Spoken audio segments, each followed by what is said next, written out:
Court के अंदर जा रहे हैं तो आप पहले ये सोच के जाओ कि हाँ आज तो मैं इस केस को जीत करके आने वाला हूँ। मैं आपको बताऊं, कुछ एडवोकेट हमेशा आपको साथ चलते हैं। अगर आपको आगे बढ़ना है ना तो आपके साथ में हमेशा कुछ ना कुछ, कोई ना कोई आपको सहयोग देने के लिए हमेशा तैयार रहता है। नमस्ते, ज्यूरिसार में आप सभी का स्वागत है। आज ज्यूरिसार का पहला पॉडकास्ट सारे उन फर्स्ट जनरेशन स्ट्रगलिंग एडवोकेट्स को डेडिकेटेड है जो कि आज अपने स्ट्रगलिंग फेज में हैं। तो as Winston Churchill in his famous quote said, success is not final, failure is not fatal. It is the courage that continues and that counts. So today we have with us a personality जिन्होंने बहुत scratch से शुरू किया, जो खुद एक first generation advocate है, lawyer है और उन्होंने एक सक्सेसफुली अपनी ऑफिस को स्टैब्लिश किया। आज हमारे साथ एडवोकेट राजेश शाह सर हैं, जिनके पास 28 इयर्स ऑफ एक्सपीरियंस है, जिन्होंने ऑनरेबल राजस्थान हाई कोर्ट में अपना एक as an advocate prominent place बनाया। तो thank you so much sir. आप नमस्ते सर, आप टाइम देने के लिए हम लोगों को सबसे पहले तो थैंक यू सो मच। और सर हम आपसे आपके फैमिली बैकग्राउंड और इस तरीके से शुरू करना चाहते हैं कि as a first generation lawyer जहाँ पे कोई भी फैमिली बैकग्राउंड नहीं था, उसके बावजूद भी ये इतना बोल्ड स्टेप लेना और स्ट्रगल करना, सर आप हमको थोड़ा सा इलैबोरेटेडली हमारे व्यूअर्स को बताएं सर। देखो, सबसे पहले तो मैं आपको एक बात बताना चाहता हूँ कि ये सही है कि मैं भी फर्स्ट जनरेशन लॉयर हूँ। मैंने फील्ड को भी चेंज किया। मैं पहले इलेक्ट्रो होम्योपैथी मेडिसिन में डॉक्टर था एंड उसके बाद में मैंने यहाँ पर जोधपुर के अंदर मेडिकल कॉलेज के अंदर लेक्चरशिप की। एंड इन बिटवीन लेक्चरशिप मुझे जो थोड़ा जुडिशल का और उसका एक शौक़ था कि मुझे बड़ा अच्छा लगता था कि अगर मैं भी एडवोकेट बन जाऊं तो क्यों नहीं, कितना अच्छा रहे। तो मैंने उसी वक्त में तय किया कि मैं भी यहाँ पर ज्वाइन करूँ, एडवोकेट बनूँ। और फिर एक मन में छोटा सा डर भी था कि हमारे घर में कोई, परिवार में कहीं कोई एडवोकेट नहीं है तो क्या होगा। लेकिन फिर भी ठान लिया था कि अपने को किसी भी तरह से हार नहीं मान के लॉ करके, और लॉ करने के बाद में यहीं जोधपुर के अंदर ही प्रैक्टिस करनी है। और उसके लिए फिर मैंने यहाँ जोधपुर जयनारायण व्यास यूनिवर्सिटी के अंदर एडमिशन लिया। वहाँ से मैंने लॉ की। लॉ करने के बाद में मैंने राजस्थान हाई कोर्ट जोधपुर में, मेरे सीनियर थे जस्टिस गोपाल कृष्ण व्यास, उनके पास में मैंने मेरे लॉ के फील्ड को मैंने इनिशियली सेलेक्ट किया। उनके पास में मैं काफ़ी लंबे टाइम तक, 4 या 5 साल तक मैं कंटिन्यूस उनके पास में रहा। और वहाँ से मैंने बहुत कुछ सीखते हुए फिर इन द ईयर 2002, मेरा 97 का रजिस्ट्रेशन है, और 97 से 2002 तक न रात देखी न दिन, और हर चीज़, मेरे सर भी मुझसे बहुत खुश रहते थे और वो भी जानते थे कि मैं किस तरह से फाइल को मैनेज करना है। मैं अपने हाथ से हर चीज़ लिखना पसंद करता था, और एक रिट की ड्राफ्टिंग भी होती थी तो मैं अपने हाथ से ही लिखता था। फिर उसमें करेक्शन होता तो मैं उसको दोबारा वापस लिखता, और दोबारा लिखने के बाद में उस प्रैक्टिस को आगे करते करते फिर मेरे सीनियर ने भी मुझे कहा 2002 के अंदर कि राजेश, अब आप इतना, आपके पास मैटर्स हो चुके हैं और उसके बाद में आप अपना फील्ड, अपना खुद का ऑफिस करें। और उनके एक मुझे सहयोग देने के कारण फिर मेरे पिताजी, जो रिटायर्ड एडिशनल चीफ इंजीनियर थे पीडब्ल्यूडी के अंदर, उनका भी फील्ड इंजीनियरिंग लाइन का अलग लाइन था, उनका भी इस जुडिशियल लाइन में या एडवोकेट की लाइन में कोई एक्सपीरियंस नहीं था। लेकिन अदरवाइज फिर उस बात को उन्होंने मुझे बहुत बूस्ट किया। उन्होंने मुझे, इवन हम लोग सिरोही के रहने वाले हैं, खास सिरोही राजस्थान से बिलोंग करता हूँ, तो वहाँ भी लोगों के अंदर एक बात गई, जहाँ से जब भी इनिशियली फ्रॉम वेरी बिगनिंग, जब मैंने वकालत शुरू की, तभी से from the very first day, जब मेरी पहले हमारे वक्त में 1 साल की ट्रेनिंग होती थी, हमें टाई पहननी पड़ती थी, और टाई पहनने के बाद में हम 1 साल जैसे ही करके निकला, उस वक्त में मेरे पास 4 और 5 केसेस थे, और मेरे सीनियर ने मुझे कहा कि इसको आपको ही आर्गूमेंट करना है। तो जस्टिस सेठ ना होते थे, उनके सामने मैंने उस केस को आर्ग्यू किया। मेरे ही मित्र थे अशोक जी, उनका एक मैटर था, कोई क्रिमिनल की 420, 467, 68 की FIR थी। मेरे फर्स्ट डे मैंने उसको आर्ग्यू किया। लंच तक तो मेरे बहुत हाथ पैर फूल गए, and justice Sethna was very good. उन्होंने फिर मुझे बूस्ट किया और लंच के बाद में मेरी वो बेल ग्रांट हुई जो नीचे 2 कोर्टों से खारिज हुई थी। तो मुझे पहले ही दिन से एक एहसास मिला इन द ईयर 1997, और उसके बाद में फिर मैंने उसको आगे बढ़ करके और धीरे धीरे उस लाइन को पकड़ा। मुझे लगा कि नहीं, आपको कभी किसी भी जगह जाना है, किसी भी फील्ड में जाना है तो आपको मेहनत तो करना है, डेडिकेशन। और आप जब भी उस मेहनत के साथ साथ अपने पॉजिटिव एटीट्यूड के साथ आगे बढ़ेंगे तो डेफिनेटली आपको आगे खूब बड़ा अथाह समुंदर है और आप जीतने वाले हो, हारना है ही नहीं।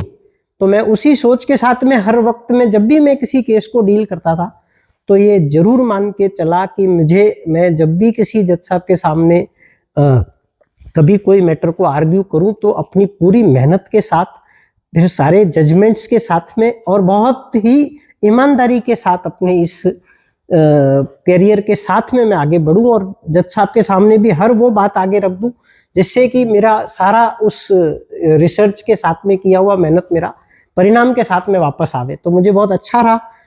और उसके बाद में इनिशियली ही शुरुआत से ही मुझे थोड़ा कुछ एनिमल प्रोटेक्शन का, और ये भी मुझे बहुत अच्छा एक मन में शुरू से ही था कि जीव दया की एक भावना होनी चाहिए जो मुझे मेरे कास्ट से भी मिली।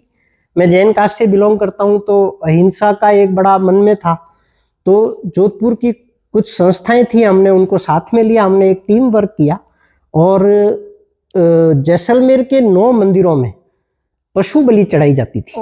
उस पशु बलि के अंदर जब भी पशु बलि चढ़ाते थे तो बड़ा गंदे तरीके से पूरा मंदिरों को गंदा कर देते थे और पूरा खून से लथपथ वो एरिया हो जाता था। काफी सारे जानवरों का, कम से कम अगर नवरात्रि के दिनों में देखें तो 1 लाख से 2 लाख जानवर वहां पर कट जाते थे और जैसलमेर में बहुत बुरी हालत होती थी। 9 मंदिरों में ऐसा होता था। तो मुझे एक कहीं ना कहीं प्रभु से और कुछ मेरे अच्छे लोगों के सहयोग से मुझे ये भावना मिली कि मुझे इन सबको रुकवाना चाहिए। तो वहां जाकर के हम वीडियोग्राफी करके आए, जस्टिस अनिल देव सिंह। और मैं आपको बताऊं, कुछ एडवोकेट हमेशा आपको साथ चलते हैं। अगर आपको आगे बढ़ना है ना तो आपके साथ में हमेशा कुछ ना कुछ, कोई ना कोई आपको सहयोग देने के लिए हमेशा तैयार रहता है। और ये किस एडवोकेट और जुडिशरी की लाइन में बहुत अच्छी बात है कि जजेज भी आपको सपोर्ट करते हैं एंड इवन एडवोकेट्स भी आपको सपोर्ट करते हैं। तो मुझे वो बहुत फायदा मिला, मुझे सपोर्ट किया कि हाँ आप इस कॉज को आगे बढ़ा दें। तो मैंने उस कॉज को आगे बढ़ाते हुए उन मंदिरों के लिए हम वीडियोग्राफी करके लाए कि किस तरह से जानवर कट रहे। तो ये फ्राइडे का दिन था।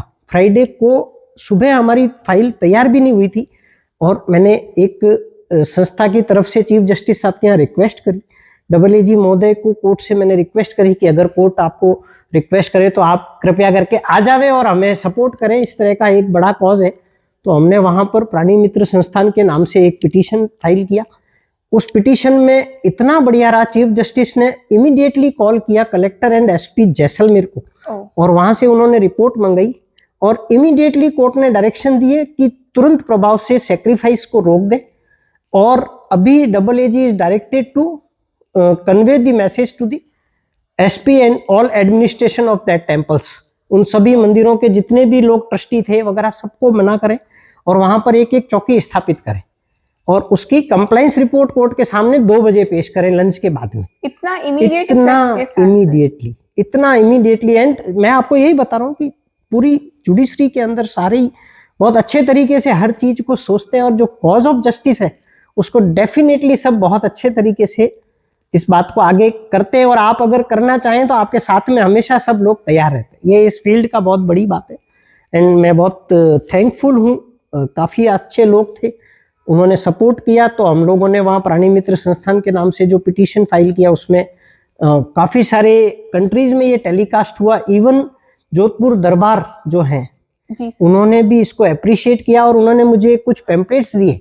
मेरे को उम्मीद पैलेस के अंदर कॉल किया और कॉल करने के बाद कुछ पैम्पलेट्स दिए कि देखो हम स्टेट के टाइम में जब मतलब राजस्थान बनने से पहले उस वक्त भी हम लोगों ने सेक्रीफाइस के लिए हमारे जितने भी दीवान थे उन सबको इंस्ट्रक्शन हमने जारी किए थे और वो जो इंस्ट्रक्शंस हैं उसकी कॉपियां भी मुझे बताई। तो मेरे को और उससे एनर्जी मिली। उसके बाद में टोंक के अंदर ये बात जब फैली सब तरफ तो कुछ जयपुर के लोगों ने और उधर के लोगों ने भी मुझसे कांटेक्ट किया कि सर टोंक की रिट है तो क्या आप फाइल कर पाएंगे। टोंक में जो नवाब है वो ऊंट की बलि चढ़ाते थे ईद के दिन, और बड़ा ही ब्रूटल तरीके से वो ऊंट की बलि चढ़ती थी वहां पर। तो उस ऊंट के बलि को रुकवाने के लिए भी उन लोगों ने कहा कि नहीं, मैंने कहा मैं जयपुर तो नहीं आ पाऊंगा मैं आपके लिए, क्योंकि ये तो कॉज है पूरे पब्लिक का, लगता है पब्लिक इंटरेस्ट का ये मामला है। तो उस पब्लिक इंटरेस्ट के मामले को देखते हुए फिर मैंने वापस एक रिट याचिका कोर्ट में फाइल करी।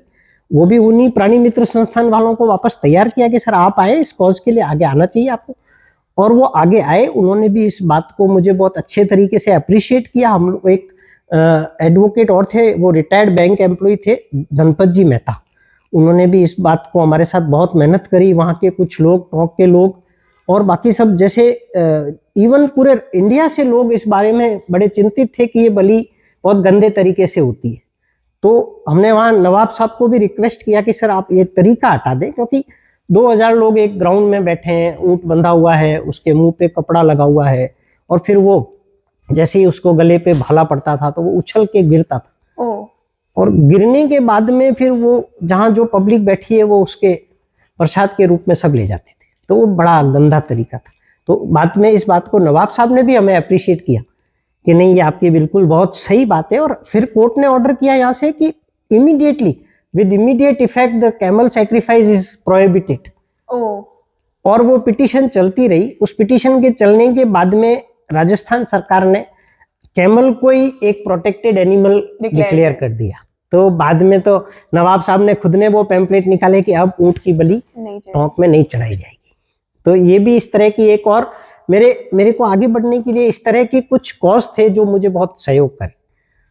सर वो तो एक वो वैसे ही हो गया ना कि if you give society, society will give you back. वैसे वाली बात हो गई। डेफिनेटली उस वक्त में मैंने खूब सारी PIL करी और बहुत सारे पिटिशंस किए, सब में बड़ा ईमानदारी से काम किया। तो प्रभु की कृपा रही, उन्होंने मेरे ऊपर बहुत बड़ा हाथ रखा, अच्छा रिजल्ट रहा।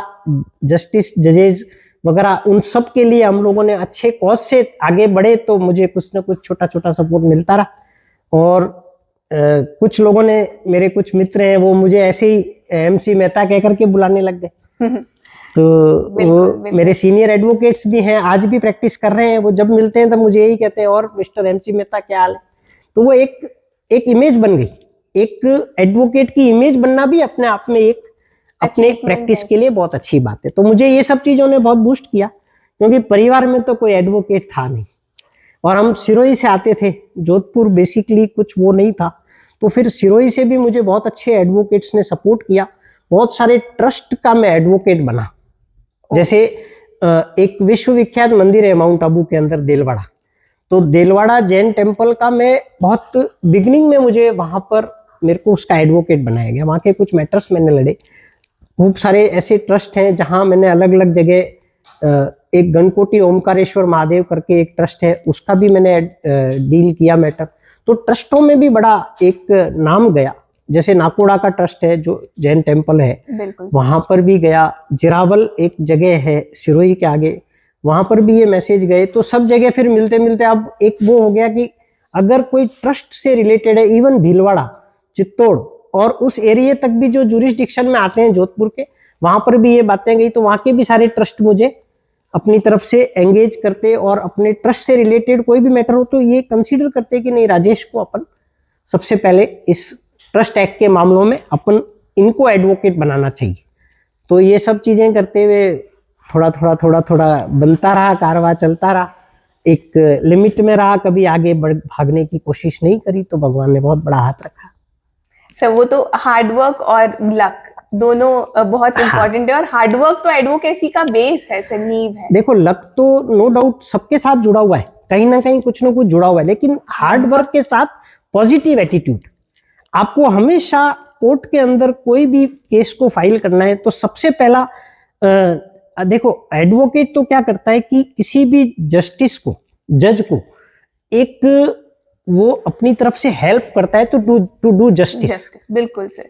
तो अगर कोई भी जज हैं, अगर वो आप रिसर्च करके उनके सामने नहीं जाते हैं तो डेफिनेटली वो आपको समझ जाएंगे कि नहीं, ये एडवोकेट आए हैं तो ये कुछ मेहनत करके नहीं आए, हमें ही कुछ देखना है। राइट। तो ये असिस्टेंस भी एक बहुत इंपॉर्टेंट रोल प्ले करता है। यही है एडवोकेट का सबसे बड़ा काम है, टू असिस्ट द जज टू डू जस्टिस।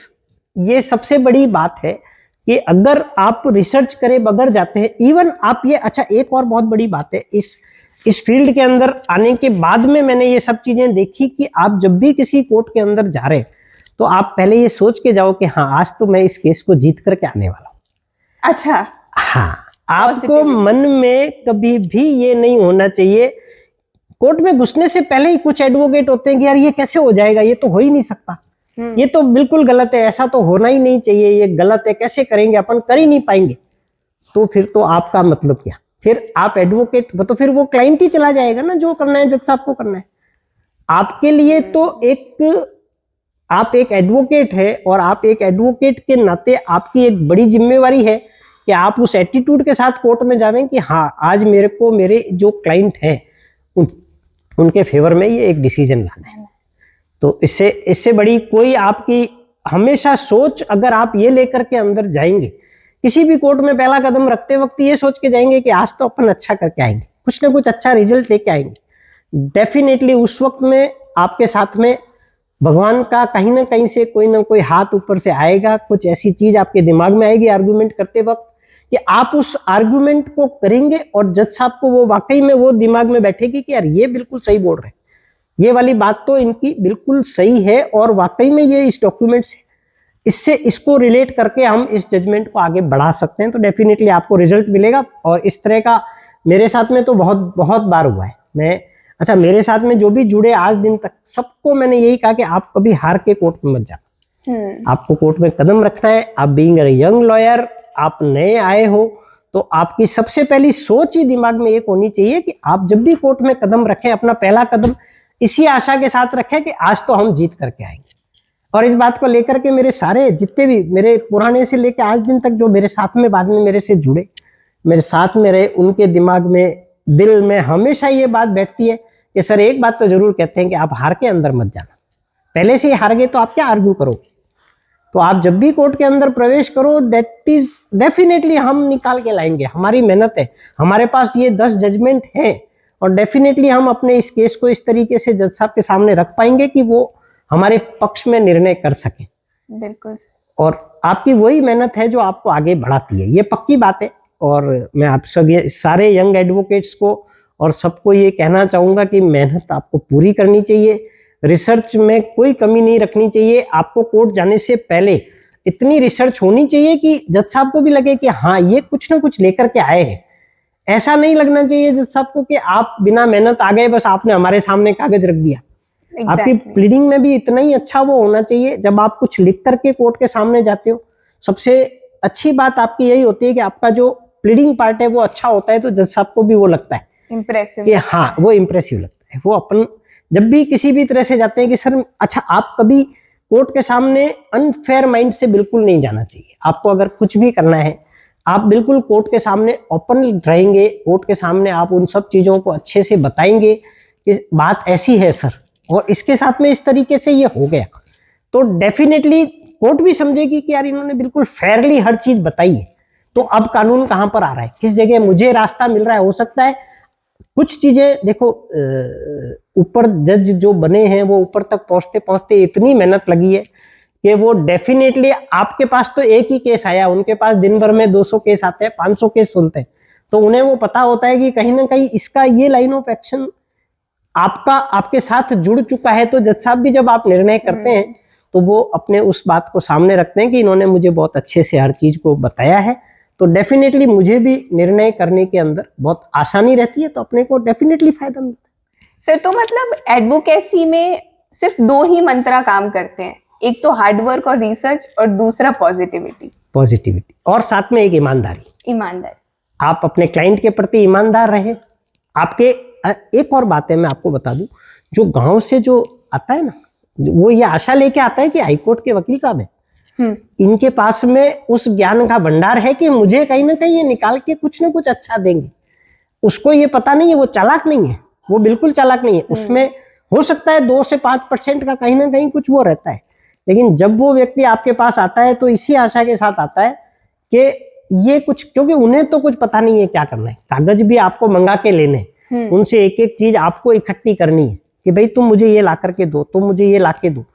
हो सकता है वो ला भी नहीं पावे, तो अब उसको कैसे डील करना है। तो उन सब चीजों को देखते हुए अगर आप ईमानदारी के साथ आगे बढ़ते हो तो डेफिनेटली आपको रिजल्ट मिलता है, और इसमें कोई दो राय नहीं है। आप जितनी मेहनत करते हैं, आपकी शुरुआत की मेहनत आपको लास्ट में लॉन्ग लाइफ आपको बहुत काम आती है। और जो फर्स्ट जनरेशन लॉयर है उनके लिए तो ये एक वो बनना ही चाहिए, चैलेंज है सर। चैलेंज। आज का फील्ड इतना बड़ा हो गया है, आज के वक्त में बहुत सारे लोग हैं इस फील्ड को सेलेक्ट कर रहे हैं। दूसरे सब फील्ड से पहले लॉयर को कहा जाता था कि सबसे लास्ट बेंच में जो बैठते हैं वो वकील बनते हैं। आज के वक्त में वो बिल्कुल परिस्थिति बदल गई है, एकदम उल्टा हो चुका है। अब सारे आगे फ्रंट लाइनर जितने भी हैं वो सब इस लॉ के फील्ड को सेलेक्ट कर रहे हैं। बिल्कुल। सर एक क्वेश्चन था आपकी इसी बात से कि सर आपके नजरिए में क्या एनएलयू बैकग्राउंड और नॉन एनएलयू बैकग्राउंड वकालत में इम्पैक्ट करता है, या हम लोग मतलब इजी गोइंग हो सकते हैं साइकोलॉजी को लेकर? मैं एक बहुत स्पष्ट बात करता हूँ कि किसी व्यक्ति विशेष पे फर्क होता है। एनएलयू से हर साल में 200 बच्चे निकल रहे हैं, बट प्रैक्टिस के अंदर तो 20 ही अच्छे चल पा रहे हैं, है ना। तो 180 बच्चे तो एनएलयू से निकलने के बावजूद भी नहीं कर पाए। और जो यूनिवर्सिटी से, जैसे हमारे यहाँ पे बहुत सारे जजेज जो आज बैठे हुए हैं, प्रेजेंट जजेज, वो भी जेएनयू से निकले, उन्होंने तो एनएलयू से नहीं किया। बिल्कुल सर। इवन मेरे मतलब बॉस तो हमेशा ये कहते थे कि भाई जो सेकंड क्लास पास होता है वो हमेशा आगे बढ़ाए और वो जज बनाए। तो इसमें कोई दो राय नहीं है कि उस पढ़ाई का इफेक्ट प्रैक्टिकल के साथ जब जुड़ता है, एनएलयू से निकल गए अपन और सीधे ही सीनियर लॉयर बन गए, डेफिनेटली आपको कुछ नहीं मिलने वाला है। आप एनएलयू से निकलेंगे, अपने किसी सीनियर के साथ जुड़ेंगे, 1, 2, 3, 4, 5 साल जितने में आपको उनसे जो कुछ भी चीजें सीखनी है, डेफिनेटली आप एनएलयू से निकले बहुत इंटेलिजेंट है, लेकिन उस जो भी आपकी दिमाग की जो है उस बात को आप प्रैक्टिकली कभी नहीं कर सकते हो। किताबों में जो चीजें हैं, प्रैक्टिकल में रात दिन का अंतर है। आप हमेशा उस चीज को सीखने के लिए हमेशा बाद में ही आगे बढ़ेंगे। तो इसलिए कभी आपको उस चीज से कोई आगे एनएलयू से इंप्रेशन में आ जावे या कुछ आ जावे, जज भी नहीं सोचते ये बच्चा एनएलयू से आया है तो हमें इसको रिजल्ट अच्छा देना है। क्राइटेरिया ही नहीं है सर, कोई क्राइटेरिया नहीं है कि एनएलयू के बच्चा आया है तो मैं इस जजमेंट में कुछ नहीं मिलने वाला तो भी उनको दे दूं। नहीं, कभी नहीं होगा। ये पक्का है कि आपका केस क्या है और आपने कितनी रिसर्च करी, आपने कितना मेहनत किया, उसके बाद ही बच्चे का आगे। हाँ, कोई आपको अगर जुडिशियल फील्ड में जाना है, वहां हो सकता है आपकी किताब की जो पढ़ाई है वो आपको काम आ जाए। बिल्कुल तो वो बिल्कुल अलग बात। एडवोकेसी से एनएलयू या नॉन एनएलयू बैकग्राउंड का कोई फर्क ही नहीं। मैं तो हमेशा ये इस बात की विचारधारा रखने वाला व्यक्ति हूँ कि आपको जज बनने से पहले हम कम से कम 5 से 7 साल तक आप किसी अच्छे एडवोकेट के पास में उस वर्क को सीखें। इवन नोटिस भरना भी अपने आप में बहुत बड़ी बात है। आप जो नोटिस भरते हैं, आपका फाइल कवर बनाते हैं, आपके ऑफिस में अगर आप फाइल कवर बनाते हैं, फाइल कवर बनने के बाद में आप जब उसकी आज की डेट की ऑर्डर शीट भरते हैं, सब यंग एडवोकेट का काम है कि आज दिन में कोर्ट में क्या हुआ, शाम को ऑफिस में आके अपने उस फाइल के ऊपर इस बात को मार्क करें और आप उसके नोटिस अगर पेश करने हैं तो नोटिस पेश करें। नोटिस कौन सा होगा ये भी अपने आप में बहुत इंपॉर्टेंट है। ये सब चीजें किताब में नहीं आएंगी। एनएलयू का बच्चा होगा या कोई भी होगा तो ये चीजें नहीं सीख पाएगा कि अगर सिविल का मामला है, एडमिशन के नोटिस कौन से हैं और शो कॉज नोटिस कौन से हैं, आप वो भी नहीं सीख पाएंगे। तो इन सब चीजों को सीखने के लिए एटलीस्ट आपको 5 साल के लिए कम से कम इन सब चीजों का ध्यान रख के और आप अपनी एक फील्ड के अंदर आगे बढ़े और उन सब चीजों से एक एक चीज से आगे बढ़ते हुए आप कुछ करेंगे तो डेफिनेटली आप अपने आप में संपूर्ण होंगे और बहुत अच्छी प्रैक्टिस कर पाएंगे। आपकी इमेज बनती है, एक जज के सामने भी आपका इमेज बनता है कि नहीं ये मेहनत करके आते हैं, ये यंग एडवोकेट है, ये बहुत अच्छी मेहनत कर रहे हैं, तो ऐसा सब कुछ दिख जाता है, प्रकट हो जाता है कोर्ट के सामने। तो यही एक सबसे बड़ी क्राइटेरिया है कि आप इसको इस तरीके से आगे बढ़ा रहे हैं। बिल्कुल सर। सर एक क्वेश्चन और है, मतलब कि जैसे आजकल जो एडवोकेट्स हैं फर्स्ट जनरेशन, क्लाइंट रिटेंशन एक बहुत बड़ा प्रॉब्लम फेस करते हैं जो फर्स्ट जनरेशन है। 4 साल का 5 साल का किसी भी सीनियर के ऑफिस में एक्सपीरियंस कर दिया, उसके बाद अब 5, 6 या 10 फाइल्स के साथ नया ऑफिस स्टैब्लिश किया। सर उन फाइल्स के बाद वापस क्लाइंट्स को अट्रैक्ट करना और उन पुराने क्लाइंट्स को रिटेन करना, सर ये एक तरीके का टैलेंट है। तो सर इसके लिए आपकी क्या स्ट्रैटेजीज थी और आप हमारे यंग एडवोकेट्स को क्या एडवाइस करें? मैं आपको बहुत स्पष्ट बता रहा हूँ कि मैंने स्टार्ट में कहा कि आप ईमानदारी से आगे बढ़ें, तो डेफिनेटली जो क्लाइंट आपके पास आया है वो आपकी स्टडी, आपकी जो भी आपने उनको रिजल्ट दिया है वो उन सबको लेके जाता है साथ में।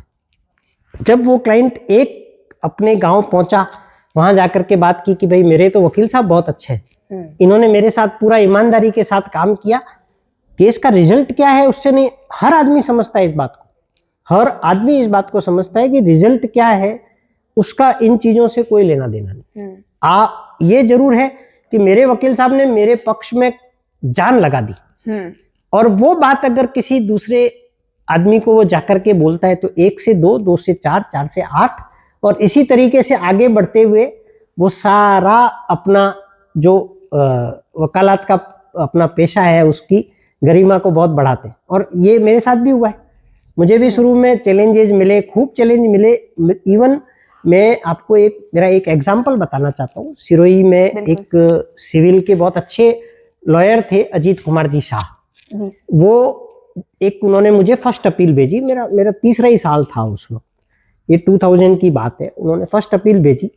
तो मैं आपको एक बहुत छोटा सा एग्जांपल बताना चाह रहा हूँ कि क्या होता है एक एडवोकेट के लिए, कितना सीखना है। तो मैंने क्या लिख दिया वहां पर, जो ऊपर का जो टाइटल होता है, जब अपन फर्स्ट अपील थोड़ा बहुत सीख लिया था बनाना, लेकिन जैसे ही मैंने बनाते वक्त में वहां डिस्ट्रिक्ट एंड सेशंस जज दे order dated such and such passed in the civil appeal number such and such passed by district and session जज, उन्होंने वहीं पे मेरे को, देखो एक अच्छा एडवोकेट था तो उन्होंने मुझे तुरंत फोन किया कि राजेश जी ड्राफ्टिंग में सेशंस जज जो हैं वो हमेशा क्रिमिनल मैटर्स को डील करते हैं, और जो सिविल के हैं वो डिस्ट्रिक्ट जज होते हैं। तो आपको यहाँ पर डिस्ट्रिक्ट एंड सेशन जज की जगह खाली डिस्ट्रिक्ट जज ही लिखना है। ये वहां सीखने मुझे मिला, मैंने अपनी गलती स्वीकार की और मैंने तुरंत वो करेक्शंस किए। वो उन्होंने जब तक वो रहे, अब वो नहीं है इसमें, उन्होंने कभी दूसरे किसी को केस नहीं दिए। वो केसेज हमने डील किए, मैंने उन केसेज, वो क्या उनके सन हैं आज सिरोही में अच्छे लॉयर हैं, उन्होंने भी कभी किसी और को कोई केसेज नहीं दिए, और उन्होंने सारे केसेज हमेशा आज तक मुझे ही दी सिविल के किसी भी केस में। तो मुझे वो वहां, अगर मैं उसको उल्टा ले लेता कि क्या लोअर कोर्ट के जज हैं, मुझे क्या सिखाएंगे, राइट, अगर मैं इस बात को लेके बैठ जाऊं तो वहां सब गलतियां हो जाती। अगर आपको सीखने मिलता है तो आप एक छोटे क्लाइंट से भी सीख सकते हैं, अच्छे सीनियर लॉयर जो नीचे ट्रायल कोर्ट में प्रैक्टिस कर रहे हैं उनसे भी सीख सकते हैं, और इवन आप हर जगह पर कुछ ना कुछ सीखने जरूर मिलता है आपको। और अगर आपने सीखने की भावना रखी है तो आप वकालत में बहुत ऊपर जाएंगे। अगर आपने सीखने की भावना नहीं है, आपका अपना एक अलग ही एटीट्यूड है, अलग ही बात है कि नहीं मैं किससे सीखूंगा, मैं तो अपने आप में कंप्लीट हूँ, तो एडवोकेट में कोई कंप्लीट नहीं है, सुप्रीम कोर्ट के चीफ जस्टिस तक भी कंप्लीट नहीं। बिल्कुल लर्नेड इसीलिए लगता है। हाँ, सर इसीलिए लर्नेड लगता है। सो दैट ये तो एक बहुत बड़ी बात है कि कंप्लीट कोई नहीं है, आपकी भावना हमेशा सीखने की होनी चाहिए, और आप कहीं ना कहीं कुछ ना कुछ सीखते हो, ये पक्का है। और हर आदमी आपको कुछ सिखा के जाता है, वो आपका क्लाइंट होता है, वो भी सिखाता है। कई क्लाइंट तो इतने बढ़िया होते हैं कि वो सारी समरी बना के लाते हैं कि सर इसको इस तरीके से करना है, और कई बार इतना बढ़िया लगता है कि यार मैं तो ऐसा का ऐसा लिख दूं तो भी चल जाएगा कोर्ट में। तो आपने को उनका भी सम्मान करना चाहिए कि वो आपको, और वो 1 से 2, 2 से 4, 4 से 6, इसी तरह से केसेज आपके आगे बढ़ जाते हैं और वो बनता जाता है। सर तो आपकी इस जर्नी में कोई आपके मेंटोर रहे हो या जिनकी गाइडेंस में आपने मतलब ये सब शुरू किया हो, किसी ने आपको बहुत सपोर्ट किया हो, अगर आप उनके बारे में कुछ हमको बताना चाहें? मैंने आपको शुरू में ही बताया था कि मेरे सीनियर जो थे वो बाद में हाईकोर्ट जज बने। जी सर। उन्होंने भी काफ़ी मुझे इनिशियली काफ़ी सीखने को मुझे मिला उनसे। फिर उसके बाद में इवन मैं आपको एक बात बताता हूँ, जो मेरे सीनियर थे उनके वहाँ पर जो टाइप और स्टेनो का जो काम देखते थे, जी सर। अश्विन जी पुरोहित नाम था उनका, उन्होंने मुझे हाथ पकड़ के सिखाया। राजेश जी, वो मैं आदत थी मेरी, मैं लिखता था पेन से, कागज के ऊपर उसको ड्राफ्ट करता था, और फिर मैं उनको कहता, अश्विन भाई साहब एक बार चेक कर लीजिए प्लीज। वो चेक करते कहते, राजेश जी क्या करूं इसके अंदर, आप तो वो यूं का यूं टाइप करके ले आते खाली। अच्छा सर। तो इस तरह के कुछ लोग होते हैं जो आपको हमेशा आगे बढ़ाने में सहयोग करते हैं। तो मुझे भी इस तरह के कुछ लोगों का सहयोग मिला और शुरू से आगे, और इवन सारे मेरे जितने भी मित्र हैं उन सब लोगों ने भी मुझे बहुत सहयोग किया। जब भी पूछा किसी से, अगर कोई मेरा फील्ड नहीं है और मुझे अगर उनसे कुछ राय लेनी है, तो डेफिनेटली उन्होंने आगे बढ़ करके हमें मदद करी। तो उसके बाद में हमको सीखने मिला और आज प्रभु की कृपा है, अच्छे से चल रहा है। सर, एक ऐसी एडवाइस या ऐसा मंत्रा जो आप एक लाइन में वकालत को डिफाइन करें, जिससे। देखो, इतना बड़ा फील्ड है कि एक लाइन में तो डिफाइन नहीं होता है, लेकिन मेरा इतना ही कहना है कि आप कंप्लीट रिसर्च के साथ और ईमानदारी के साथ में वकालत करें, डेफिनेटली आपकी विन है। आप अगर अच्छी रिसर्च मेहनत के साथ में आगे बढ़ रहे हैं, ईमानदारी रखते हैं, तो कहीं कहीं भी नुकसान नहीं है, आप डेफिनेटली बहुत आगे बढ़ेंगे। और बाकी सबको भी मेरी यही राय है कि आप इसी तरह से आगे बढ़े, सोच के साथ पॉजिटिव हमेशा दिमाग में बैठा लें कि हाँ, इस केस को मैं ले पाऊंगा और मैं कर पाऊंगा। हाँ बिल्कुल ही, कई बार कुछ ऐसा मैटर भी होता है, लोग खाली पैसा कमाने के लिए भी कर लेते हैं, वैसा नहीं करें। अगर आपको लगता है कि मैं इसमें कुछ कर पाऊंगा, तो ही अपने क्लाइंट को आप उस ब्रीफ को एक्सेप्ट करें, अदरवाइज तो मैं सोचता हूँ उसके साथ भी धोखा कर रहे हैं आप। आपको पता है कि ये होने वाला नहीं है। हाँ, अगर आपको 2 लाइन की भी संभावना है तो उन्हें बता दें कि क्लाइंट को पहले से बताया हुआ होगा, तो क्लाइंट भी कहेगा कि सर ने पहले कह दिया, मेंटली प्रिपेयर रहेगा। वो ये बता देगा कि मैं इस केस को इतने तक ही कोर्ट में ले जा रहा हूँ, इस लिमिट में अगर मैं निकल गया तो मुझे पूरा फायदा है, और नहीं तो। और आप रेगुलरली कुछ नया करने की सोचें, डेफिनेटली आपको फायदा मिलेगा। आप कुछ ना कुछ नया करें, ईमानदारी के साथ नया करें, कुछ ना कुछ आपके अपनी रिसर्च के अंदर, अपनी बातों में, अपने हर चीज में कुछ नया करने की कोशिश करें। अपने हाथ से फाइल को जरूर निकालें। अगर आप किसी स्टेनो के भरोसे या टाइपिस्ट के भरोसे अपनी वकालत करना चाहते हैं, जो कि कुछ यहाँ पर ऐसा होता भी है, बहुत सारे लोग हैं टाइपिस्ट को दे देते हैं कि यार तू लिख के ले आना, एक्स्ट्रा वर्कलोड की वजह से, या करते भी हैं कुछ लोग खुद नहीं कर पाते, वो टाइपिस्ट से ही करवा के कोर्ट में पेश कर देते हैं। छोटी सी बेल है, 5 लाइन की बेल है, करने में क्या है, कुछ भी नहीं है, आप खुद लिखाओ ना उसको। आप बल्कि लिखाओगे तो आपको उसके फैक्ट्स याद रहेंगे, उसके बारे में आप जज साहब को बता पाएंगे। अब वहां जाकर के आप उस फाइल को खोल रहे हैं कोर्ट के अंदर खड़े हो, क्योंकि आपने तो लिखी नहीं है। तो आपने अगर लिखी नहीं है, अगर आपकी प्लीडिंग नहीं है, आपकी ड्राफ्टिंग नहीं है, तो डेफिनेटली उसका भी आपको नुकसान उठाना पड़ता है। तो जब भी आप कोई फाइल आप किसी के थ्रू, हाँ कुछ अच्छे लिखाने के अंदर सिविल वगैरह के मैटर्स हैं, क्रिमिनल का एडवोकेट है, लिखाने के लिए अपने किसी फ्रेंड की मदद भी आपने ले ली, तो जैसे ही वो फाइल आपके पास आती है, पेश करने से पहले ही उसको आप दिमाग में पूरा बैठ जाएं कि हाँ ये वाला मैटर इस तरीके से मुझे करना है। प्रिपरेशन करें, प्रिपरेशन से आप कंप्लीटली सही हो जाएंगे। और प्रिपरेशन आपकी हमेशा चलती रहनी चाहिए। कल आपके 10 केस लगे हैं, तो ये नहीं कि मुझे तो यार ये नंबर ही नहीं आने वाला है, तो अपन इसको प्रिपेयर करके नहीं जाते हैं। अपन तो ये 2 मैटर जो नंबर आने वाले हैं, खाली इतना ही फाइल देख के जाते हैं। आपको वो नहीं करना। सर, अभी सुप्रीम कोर्ट वगैरह में और बार काउंसिल ऑफ इंडिया में भी ये इशू है कि जूनियर्स का स्टाइपेंड एक बहुत बड़ा प्रॉब्लम है, जनरली नहीं पे होता है। पर सर, बहुत सारे एडवोकेट्स हैं जो अपने जूनियर्स को सपोर्ट करते हैं, तो सर इस पे आपका क्या स्टैंड है, और मतलब किस तरीके से और आगे इसको बढ़ाना चाहिए? 2 चीजें इसमें। सबसे पहली, आपका जो आपके पास सीखने के लिए आया है, जब वो सीखने के लिए आता है ना, तो वो कुछ एडवोकेट इस तरह के होते हैं कि नहीं, मुझे खाली सीखना है, मुझे खाली अभी मेरे इस काम के प्रति लगन के साथ काम करना है, दूसरा कुछ नहीं। मिला तो भी ठीक है, नहीं मिला तो भी ठीक है। मेरा एक बहुत इसमें स्पष्ट विचारधारा है कि जो भी आपके पास आया है, आपके साथ में सीखने के साथ कुछ तो उसका खर्चा हो रहा है, कुछ वो चीजें आगे बढ़ाएगा अपने आप को, तो उसको उस आगे बढ़ने के लिए डेफिनेटली कुछ उसको अगर कुछ सोर्स ऑफ इनकम होंगे, कुछ छोटा मोटा आप उसको कुछ देंगे, तो डेफिनेटली वो बहुत पॉजिटिव विचारधारा के साथ आगे बढ़ेगा। और नहीं तो ये कहेगा कि यार वकालत में पैसा तो है नहीं। 2 साल बाद 3 साल बाद वो इतना हताश हो जाएगा कि वो फाइनेंशियली बिल्कुल उसका मोरल गिर जाएगा, और उसके बाद में फिर उसको लगेगा कि यार इस फील्ड से अपन जाए, कहीं और कुछ व्यापार करते, अभी 3 साल में मैं और कहीं आगे बढ़ जाता। तो मेरा तो बहुत स्पष्ट विचारधारा है कि अपने जो भी आपके पास कोई सीखने के लिए आता है, डेफिनेटली आपको उसको कुछ ना कुछ देना चाहिए।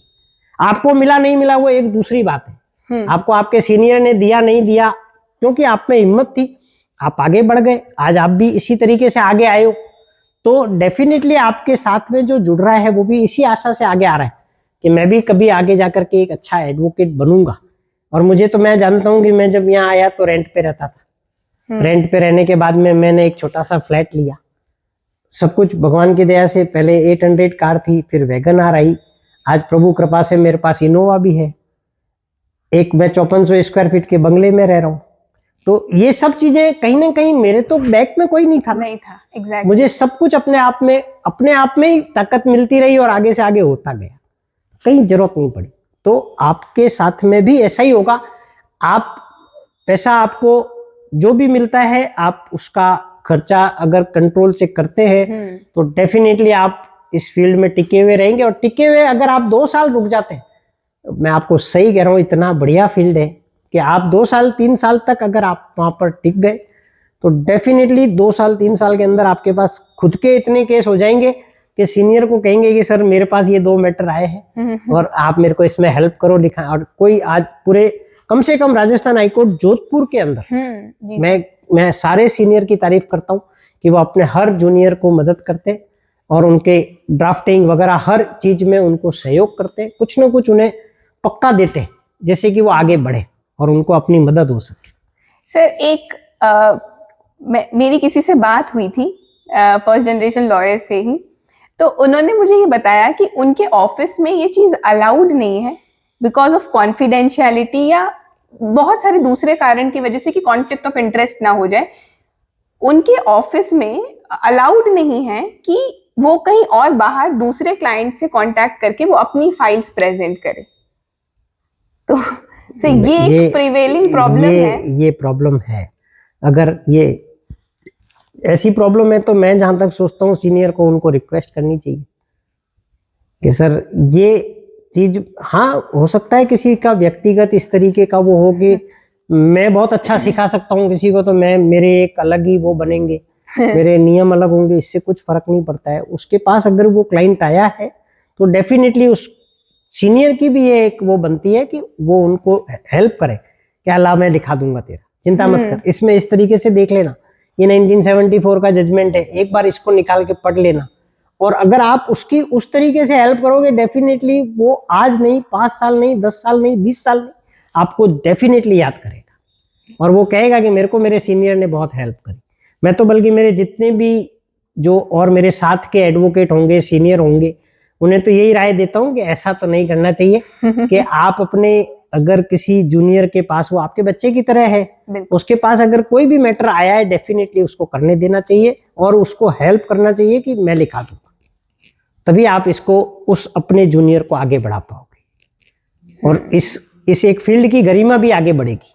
बिल्कुल सर, बिल्कुल सर। हाँ, और ये मैसेज की तरह जाता है, सब जगह जाता है। अगर किसी के साथ ऐसा हो रहा है, जैसे कि आपने बताया कि आपके मित्र ने ऐसा कहा आपको, तो ये सूचनाएं सब जगह फिर पहुंच जाती है। बिल्कुल कि यार वो सीनियर हैं, वो तो हमको अलाउ नहीं करते, आपको तो अपना सीनियर हर तरह से अलाउ कर रहा है, तो उस चीज का इफेक्ट पड़ता है। मैं जहां तक सोचता हूँ सबके साथ ऐसा ही होना चाहिए कि अपने जूनियर को हेल्प करें, नए आने वाले जितने भी एडवोकेट हैं उन सबको हेल्प करें और बहुत अच्छे से वो काम करें। हाँ, आप एकदम से सीनियर भी नहीं बनना चाहिए आपको। आप अभी यहाँ क्या है, अभी थोड़ी सी इस तरह की चीजें आ गई है कि कुछ यंग एडवोकेट्स हैं, वो अभी शुरू में केस मिल जाते हैं, कहीं ना कहीं से कोई केस आ गया तो फिर वो सीनियर को भूल जाते हैं, उसकी रेस्पेक्ट खत्म कर देते हैं, तो डेफिनेटली वो कभी सीख नहीं पाएंगे। आज अचानक से आप सीनियर एडवोकेट बन गए, अभी तो 2 साल की प्रैक्टिस नहीं है, तो ये पक्का है कि आप वहां सीख नहीं पाओगे। डेफिनेटली जितनी तेज भागोगे उतना जल्दी नीचे गिरोगी। वो तो सर है। हाँ, तो इस बात का तो हमेशा ध्यान रखना चाहिए। आप सीनियर की रेस्पेक्ट करें, डेफिनेटली सीनियर आपको बहुत कुछ देगा, ये पक्का है। यस। और मुझे मिला है, मैं जानता हूँ, मेरे को तो मेरे सब फ्रेंड से भी मिला है, सब मित्रों ने सहयोग किया, सब जगह से कुछ ना कुछ मिला है, और उससे ही आज बूंद बूंद से घड़ा भर गया।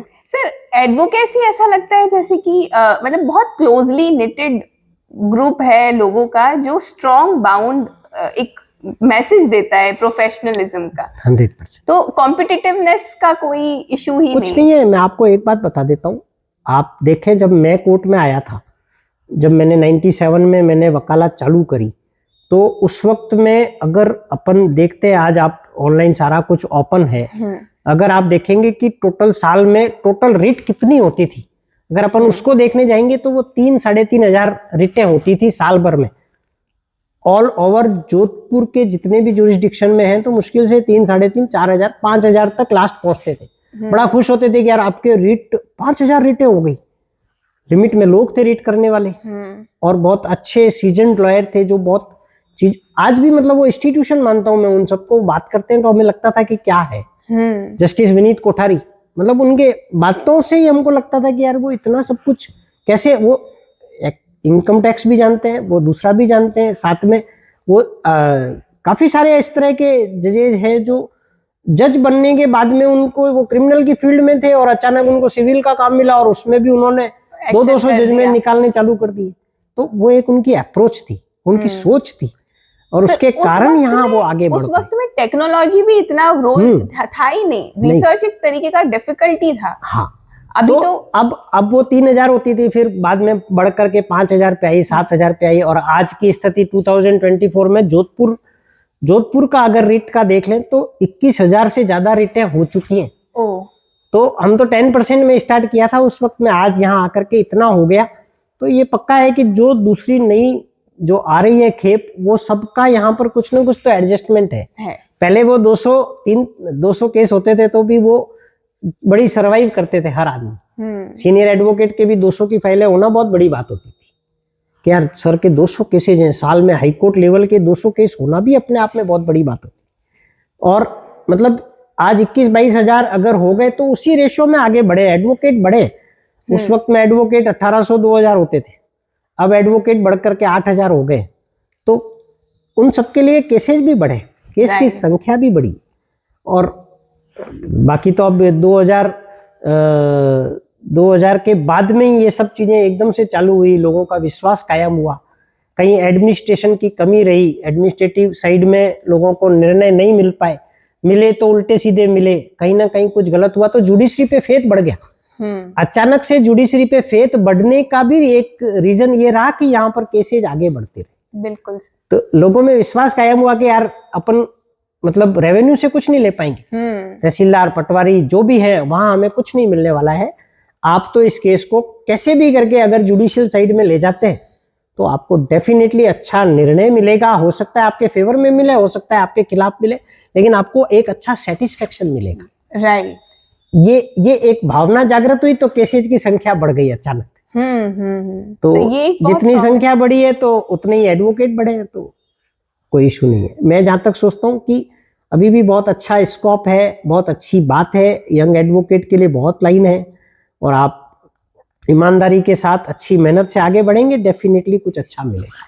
सर मतलब कि it's a big cake, even a small bite is also satisfactory. Yes, definitely बहुत बड़ी बात है, बहुत बड़ी बात है। और एक ऐसी बात जो आप अपने यंगर सेल्फ को बोलना चाहेंगे कि आप मतलब एक जो इम्प्रूवमेंट अगर आपको लगता है कि काश मैंने ये किया होता तो आज शायद और बेटर होता, इस तरीके से कुछ? मेरा एक ही अपने जितने भी मेरे युवा भाई हैं, जितने भी हैं, उन सबको ये जरूर कहना है कि आप टाइम के साथ में अपडेट होते रहे।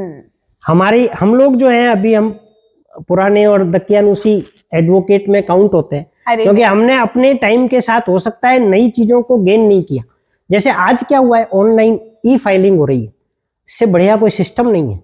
अगर आप ई फाइलिंग की तरफ जा रहे हैं किसी भी तरह से, आपको पेपरलेस हो गए, आपको हर चीज एक क्लिक में अवेलेबल है। राइट। तो ये सब चीजों में हमें बहुत तकलीफ आती है।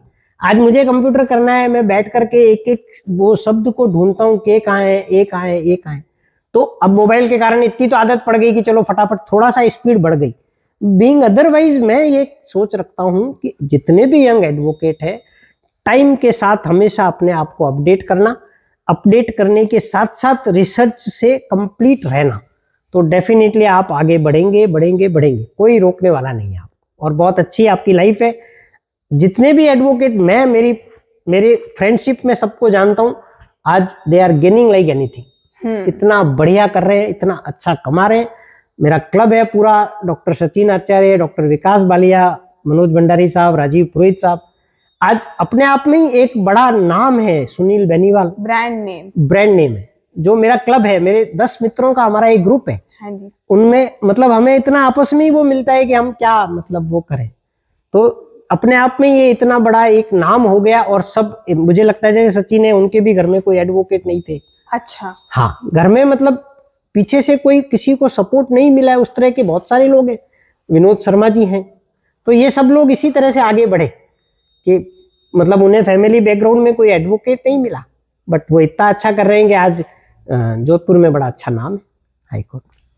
बिल्कुल सर। सर, ऑफिस को संभालने से लेके हाईकोर्ट में फाइलिंग से लेके एक एडवोकेट ड्राफ्टिंग कर सकते हैं, प्रेजेंटेशन दे सकते हैं, बट सर वो सारा पेपर वर्क जो ऑफिस का बैक एंड होता है, जो बैकबोन होता है, सर आपका उसमें क्या एक्सपीरियंस रहा? और आगे बढ़ते वक्त क्या आपको लगा कि मतलब अब एक मतलब पॉइंट ऑफ टाइम पे जरूरत है किसी असिस्टेंस की? मैं आपको एक बात बताना चाह रहा हूँ, बहुत खुले रूप से बताना चाह रहा हूँ कि मेरा मुंशी है सुखदेव, आज मेरे साथ 15 साल से जुड़ा हुआ है।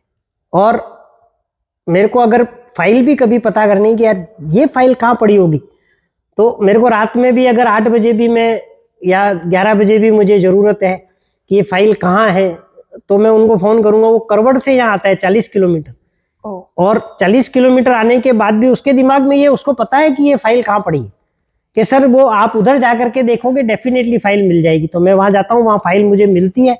तो मैं ये कह रहा हूँ कि अगर आपके ऑफिस में जो आपका राइट हैंड होता है वो आपका मुंशी होता है, राइट। और हमेशा उस मुंशी का आपके ऊपर बहुत बड़ा एक इतना वो होता है कि मैं मेरे मुंशी को भी कहता हूँ बार बार कि तू मुझे इतना हेल्पलेस कर दे कि यार मैं तेरे बगैर चल नहीं पाऊँ कि तूने वो कागज कहाँ रखा है वो मेरे को पूछना ही पड़े तेरे से, तभी मिले मुझे। तो ये बात जब मैं बॉस के साथ था, तो बॉस भी आज जब भी कहीं मिलते हैं कहीं पे भी, तो क्या राजेश फाइल बहुत अच्छी मेंटेन करता था। तो मैं मेरे बॉस का फाइलिंग का पैटर्न, बॉस मेरे को बहुत लाइक करते थे इस बारे में। तो मैं भी मेरे मुंशी से आशा करता हूँ कि हमेशा वो फाइल, नोटिस टाइम पे पेश होना, हर चीज का आप हर जगह ध्यान नहीं रख पाएंगे। आप एक एडवोकेट है, आप उस चीज को नहीं समझ पाएंगे कि ऑफिस में कौन से बाबू के पास में ये फाइल पड़ी होगी। तो आपको कब नोटिस पेश करना है, अगर आपकी फाइल डिफेक्ट में है तो कैसे डिफेक्ट रिमूव करना है। तो आपके ऑफिस का सबसे बड़ा जो कोई एक मोहरा होता है या सितारा होता है, तो वो आपका मुंशी है। और मैं बहुत एहसानमंद हूँ, मेरे साथ में मेरा मुंशी है सुखदेव। आज बहुत लंबे टाइम से मेरे पास में, बीच में 2-4 साल बीमार पड़ गया था, वापस लाइन पे आ गया, वापस ट्रैक पे आ गया, और बहुत अच्छी बात है। और हमेशा जुड़ा हुआ है। उसके परिवार को भी खूब मैं शुभकामनाएं देता हूँ कि वो आज अच्छे से आगे बढ़ रहा है। आपकी इस एक्सपीरियंस की जर्नी के साथ हमारे फर्स्ट जनरेशन व्यूअर्स को बहुत ज़्यादा मोटिवेशन मिलेगा sir. Thank you so much once again for joining us. बहुत अच्छी बात है, और आप आगे बढ़े, इसी तरह से आगे कार्य करें। आपका ये जो जूरी शोहर का जो आपका सफ़र है, अभी आज आप पॉडकास्ट से चालू कर रहे हैं, मुझे यही पता चला कि आज आपने पहला इसको रिकॉर्ड किया है। डेफिनेटली बहुत आगे जाने वाला है, और बहुत अच्छा है, इसके अंदर आपको कुछ ना कुछ बेनिफिट मिलने वाला है। Thank you so much. और इतना अच्छा है ये सब चीज़ें मैं अपने यंगस्टर को कहना चाह रहा हूँ कि देखें आप क्या कर सकते हैं। कहाँ NLU की जरूरत है आपको नहीं जरूरत है। और आप इससे अपने आप में इस तरीके के मतलब नए तरीके ढूंढेंगे, डेफिनेटली आप बहुत आगे बढ़ेंगे। हमेशा अपडेट रहे, हमेशा नई कुछ न कुछ करने की चाहत रखें मन में, तो आपको बहुत आगे जाना है। और बहुत अच्छा है, बहुत अच्छा फील्ड है।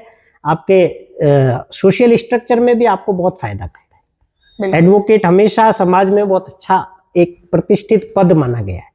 तो उसकी भी आपको, उस गरिमा को भी अपने साथ में लेके चलें तो डेफिनेटली बहुत आगे जाएंगे आप।